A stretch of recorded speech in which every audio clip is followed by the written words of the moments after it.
Dariok estu hartu izan du beti Jokin Altuna buruz buru, eta gaur ere bien arteko laugarren norgehiagokan hala izango zela zirudien, markagailuan 3-1 aurreratu baita Errioxarra. Baina azkar usatu ditu hasierako zalantzak Jokinek.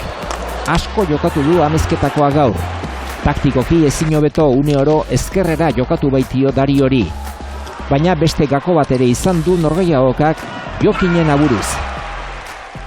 Ez zait iruditzen eskue €100 ere zeukenik, nahi iruditu zaitena barrutiken, eta gauzek iruditzait horrek asko errestu izkitela.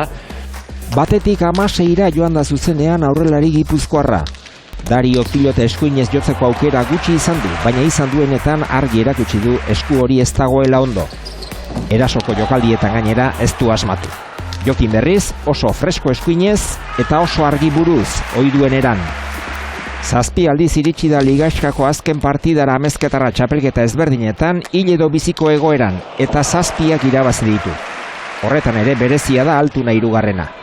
21 partzialaren ondoren 22 eta 4 nagusitu da. Eta final aurrekotarako sailkatu. Unai Laso izango du zain txapeldunak, iazko beste finalista. Dela 3 aste oso larri neon, hankaterdik kanpo nula, eta final erditan hau, eta ikiarri kontentu eta ondo prestatzea.